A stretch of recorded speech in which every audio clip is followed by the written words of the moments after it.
Unfortunately, we kind of have this dynamic where I'm unsatisfied, unfulfilled, the relationship is downright toxic. I definitely should stop following them and checking in on what they're doing, and yet I'm just drawn to the galaxy far, far away. It just won't let me go, unlike my last ex, who I was all too eager to block.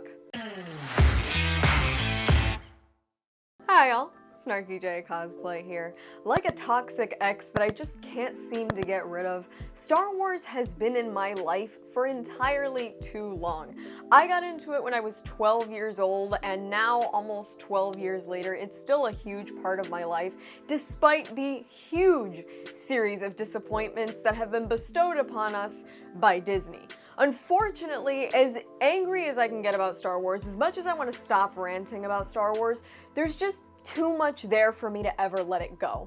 And we're gonna get into that, but first and foremost, here's a word from our sponsors. If you're like me, you spend a lot of time complaining about being bored, but also not wanting to leave your house. That's where DraftKings Casino comes in, the #1 online casino with over 300 real money games. I'm partnering up with DraftKings to let you guys know about this really exciting deal they have going on right now. Right now, all new customers who sign up using promo code SnarkyJay and make a deposit of at least $5 will get an instant deposit match up to $100 in casino credits. Yeah, let me run that by you again. DraftKings Casino is giving up to $100 in casino credits for all new users who sign up using promo code SnarkyJay and make a minimum deposit of $5. They have over 175 different slot games to choose from. From your well-known favorites to a few DraftKings exclusives, there are so many ways to have fun with the DraftKings online casino. If DraftKings Casino isn't yet available in your state, make sure you check out the DraftKings Daily Fantasy app,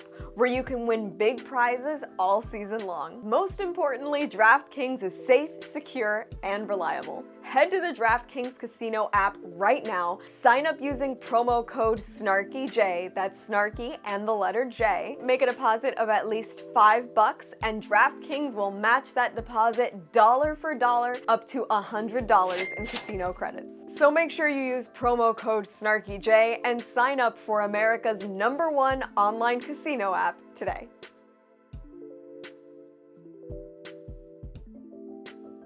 So as I was saying, Star Wars has been part of my life now for pretty much half of the time that I've been alive, which is a pretty long time for me. And I can't say that my connection to Star Wars has remained the same. Unfortunately, we kind of have this dynamic where I'm unsatisfied, unfulfilled, the relationship is downright toxic. I definitely should stop following them and checking in on what they're doing, and yet I'm just drawn to the galaxy far, far away. It just won't let me go, unlike my last ex, who I was all too eager to block. I just can't quit Star Wars. And I get it. I've seen the comments on my videos ranting about shows like The Book of Boba Fett and Kenobi and Ahsoka. I've seen the comments that ask me, Jay, why don't you watch something you do like? If you don't like the direction Star Wars is going in, just don't watch it. Go watch something else. I also, more often than not, hear the "it's not for you" thing, and I wonder then, who is Star Wars for, right? I tend to hear from some of my subscribers and followers that I tend to be somebody that can speak when they can't. From big companies like Disney and the people that run them, and also areas of Twitter that just really like to pick stupid fights on the internet, we hear some things like, you don't like this because you're white, you don't like this because you're old, you don't like this because you're a man. All these reasons that basically wipe away the validity of any argument, according to these parties on the internet, right? And I genuinely feel for those of you who have your arguments consistently invalidated because you check certain boxes. And that's where I feel morally obligated to speak my mind here. Not only am I Hispanic, but I am also the daughter of an immigrant. I'm also not a man, so I haven't been born and bred with internalized misogyny that I'm so ready to externalize by hating characters like Rey.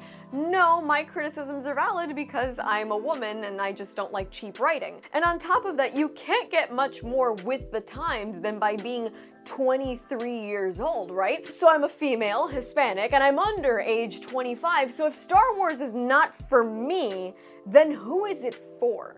And that's the question that they can't answer. They just want to tell you it's not for you because you didn't like it. It's because it's not meant for you. And that's why I feel obligated, and that's why I will not stop talking about Star Wars on this channel, because my experience with Star Wars has been about half my life, but I know that for a lot of people out there, Star Wars has been an even greater part of your lives. Say you were born in 71 or 72, you might have caught the first Star Wars in theaters, and that means you've probably been into Star Wars for 40, 50 years and have literally seen it plummet. I remember when The Force Awakens came out, I sat in that theater and I was like, all right, this is something, and then the next two movies came out and they just got worse. And then everything went downhill with Obi-Wan Kenobi, with the Book of Boba Fett, with season 3 of The Mandalorian. It's just been flop after flop, disappointment after disappointment, and I don't feel like I can let this franchise go. Not when I've spent this long being in love with the original trilogy, even loving some parts of the prequels, adoring a lot of the content in the extended universe. There's too much good in this franchise to just see Disney destroy it completely. Hey, maybe Disney doesn't listen to people like me, but maybe they do. Maybe they are listening, and just maybe we can make a difference by speaking out and saying what we don't like about this. Am I bordering dangerously close on the line of being self-righteous about something that is otherwise considered nonsense? Because really, I mean, what does Star Wars mean in the grand scheme of things? But to me, and to us, Star Wars means a lot. And Star Wars is a huge icon in media that is just being twisted and turned around into something that we can't recognize for basically no good reason at all. And so I feel that I have to come on here and I have to keep talking about it. I watch the things that I don't like because I go into them hoping that I will. I go into each and every Star Wars project hoping that it's going to be something new, hoping that it might even bring a new hope. Oh, brother, this guy stinks! Into an otherwise completely pessimistic viewpoint that I now have of the franchise. I'm always hoping to come on here and give Star Wars a positive review, but until something comes out that genuinely blows my mind, I'm not going to be able to do that. But what I will do is sit here and analyze the choices that Disney is making. I will formulate my own thoughts, and I'll put them out here, because maybe somebody's listening, and maybe we can actually see Star Wars head in a direction that we like again, based on the fact that a lot of Star Wars fans are starting to opt out, so to speak, of streaming services like Disney Plus, and they're no longer buying movie tickets, and they're now too uncomfortable to go to Disney parks and pay real money for stuff. Well, maybe Disney will eventually start listening to us, and maybe, just maybe, this rebellion can win. And that's all for me. I've been SnarkyJay. Thank you so much for watching. Please don't forget to like and subscribe. For more SnarkyJay, be sure to check me out on Instagram, and if you would like to support this channel and get access to some exclusive photo shoot content in the process, be sure to check out and get a subscription to my Patreon. It really helps me out a lot. I'll add links to both of those in the description below, and let me know your thoughts on my continuing Star Wars rants in the comments below.